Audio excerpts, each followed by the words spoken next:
Hey, what's up ProGuides family? My name is Nathan Ng and today we'll be discussing how to play Train. Train is definitely one of the harder maps to understand as it's not really often played, but once you do know how to play, it's actually really fun and rewarding. In pro play, it's super CT sided, but that doesn't have to do with any of the case in your games if you're playing your T side well, but we'll get into that later. But before we do that though, it's time for, and you guessed it, our question of the day. Today's question being, where do you like playing on Train? Personally, I've really tried it all. I used to be really big on the B game when I transitioned into more of a pop dog player, and nowadays I find myself wanting to play Ivy or Green Train a lot. But what about you? Where do you enjoy playing? Alright, let's go ahead and talk about the most CT sided map in professional play and see how it can be approached on both the T and the CT side in your own matches. Starting with the CT side, something a lot of players, especially in lower ranks, don't fully realize is how the CT should be positioned during the least of the majority of the rounds. What I mean by this is the default setup actually is unlike any commonly believed by a lot of players in 4A and only 1B. The reason that there's so many CTs required on A is because the time to rotate to B is very short as long as you have one or more players playing around the connector or on bomb train. This is also because there's so many angles that need to be held on A, especially during the early round, but more about how that should be approached later. The required positions are as follows. You'll want one player focused on holding Ivy, preferably comboed with a CT sitting on Green Train worrying about Olaf and Sandwich. One player sitting either in connectors watching team main or close to the bomb train so that he can be both helpful to the A player but also be quick on the B rotator. You'll also want your final player to be either positioned in ladder around E box back of red train or maybe even stop sign if you want to go for a more passive approach. Your B player really has a lot of options, but should preferably play in a spot where he'll get some early information, like close ramp or alternatively an angle where he can more or less make sure that no T's sneak up the upper or lower ramp. For example, maybe positioned in top gray or on the top of the train right next to the connector. Well, now that we know where the players are positioned, how about actually defending those spots? So let's start off by talking about defending A site, and the A site can be really difficult to hold for the sole reason that T's can come from so many angles. Think about it. They can come out of pop dog, both sides of team main, so that's a Sandwich as well as Olaf as well as Ivy. Most of these angles are completely different sides of the map, so it's not at all reasonable to expect to hold everything yourself. So you're really going to need your team, whether you like it or not. In this case, solo queue, most likely not. The first thing that CTs are generally tasked with is stopping the potential A rush. A rushes can be really strong on T side because of the main fact that if CTs don't have any mollies or decided not to molly T main, the Ts will be able to get completely out, getting angles on the entirety of A site, even hopping on top of the many trains within a few seconds of the round starting. At that point of the round, essentially it's already over in the T side's favor. To stop this rush is fortunately quite simple though, or at least if you can get your team on the same page. Firstly, you should have one CT molly T main at the start of each round and every single round. This player can either be in the connector or the ladder player, aside from the molly, throwing in some extra HEs that can never hurt and can very well get you a free kill or at least some chip damage. The next molly that you'll want to have a teammate throw out of spawn that isn't really mandatory per se, but is still very good and extremely helpful is having your second Ivy or Green Train player throw his incendiary off of Olaf. This player will be able to run towards his positions from Ivy and he'll be able to toss out his molly over the boxes and the molly will land on Olaf, stopping any hopes of your enemy's push. After using at least both of these utilities, you will have most likely stopped the enemy pushes, giving you guys some time for success. Getting a player position inside of Pop Dog or even getting a player push up to team main is a great way for doing that. For Pop Dog, you can either rush it early onto the round, although it is a bit risky because you could be picked from a player quickly rushing from team main, or you can go ahead and try to take it to late round. The latter is going to be safer, but it will also require a little bit more of your util set.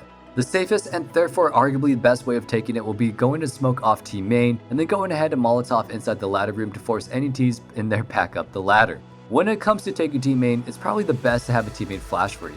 This will allow you to take control easily, only having to fight blinded opponents. Though of course this could be a little bit difficult in solo queue, so instead you can try to opt out and try to get on top of the train of team main and then try to see if you can win any fights against any players holding there. That's perhaps less safe but has probably more practical use. After you are able to get a much deeper control into A side, whether it's done by getting the guy onto the ladder or team main, or having maybe even somebody else push Ivy, you should be able to rotate one of the A players over to B. You will now have two people holding there. Okay, now that we mentioned A site, how about holding B? Holding B is honestly an art. It's not all about fragging out or just clicking heads, but it does require a lot of passive but intelligent play. The worst thing that you can do as a B anchor is to push up solo and give up a free bomb site. Yes, sometimes it can be worth it to push, perhaps if you're very certain your opponents are going to be pushing A, or if you guys have a teammate with you that will be wanting to push and keep your opponents on their toes. But in general, if you're alone or if there's not a good reason to be taking certain matchups, you probably don't want to be pushing. Instead, your job as a B anchor is to allow your teammates to safely rotate without giving in your opponents too much deep control. As we all know, the T's on ecos love rushing B, but what not a lot of players know is how to actually deal with this. And the truth of the anti-ego rushes is that oftentimes it's better to just give your opponents a site and bomb plant than it is to kill 2 of them and give them a gun.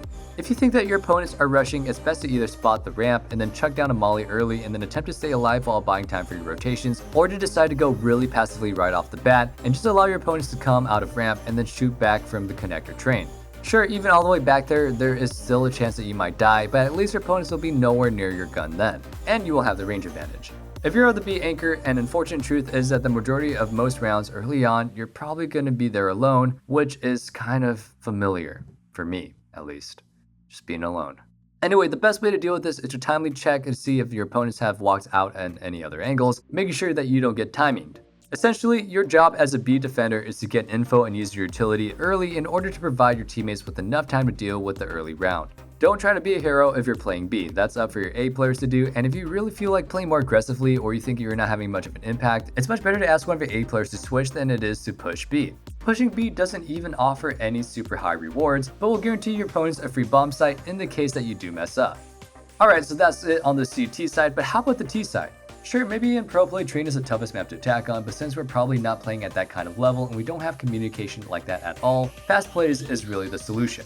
We already talked about some of the pieces of utility that are basically essential on the CT side, but the truth is that in most games, these pieces of utility are barely ever thrown, and in this case, it's up to you and your team to fully utilize this. Rushing out of team main, maybe adding a player ladder as well as Ivy while having one teammate stay back for the first few seconds to flash will result in free rounds as long as everybody on the team is willing to fully commit to the strategy. We get it, trusting your teammates is scary in solo queue, but if you manage to do so and your teammates do trust in you, committing to this play will net you in a lot of success. Whenever I come across opponents that refuse to molly team main, and my opponents are somewhat competent nowadays, I always suggest that we just run the strat until they adapt, and getting 12 rounds T-side is normally the results of it.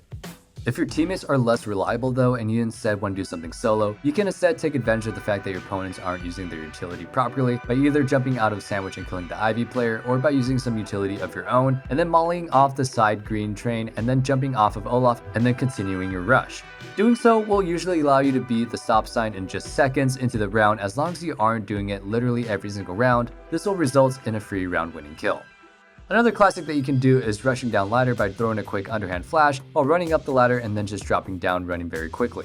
As long as you mix this play up with being passive every now and then, it should be able to catch your opponents massively off guard. Because what kind of maniac is going down ladder out of V-Box in the first 10 seconds? That's right, that's you baby.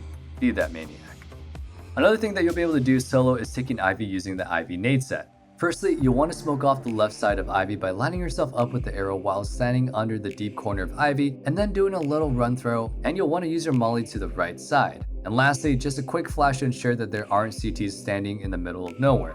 We won't go too in depth on this play here because we already discussed it fully in our 2 insane tricks on all maps video, so if this play and many other round winning plays like it sound interesting to you, make sure to quickly give that a watch as well. For our last potential strat that you can always run on the T side of train, we always have the good old rush B. Rushing B on train can be really strong as long as your opponents are in fact playing 4A and the B player isn't playing perfectly. But don't worry about that, most B players don't. The key here is to try to get the kill on the solo defender early on and then going in ahead and then taking map control afterwards. That way you'll be able to catch the CTs rotating in by surprise and therefore hopefully win that round. Well guys, that's going to be it for now. If you guys did enjoy it, make sure you leave a like, comment, and subscribe, and don't forget to ring that notification bell. Lastly, do remember to head over to ProGuides.com where you'll be able to find a great array of personal coaches, as well as some great courses on how to best play Counter-Strike, one of which is made by the Simple himself. With that being said, I wish you guys have a great rest of your day, and best of luck improving.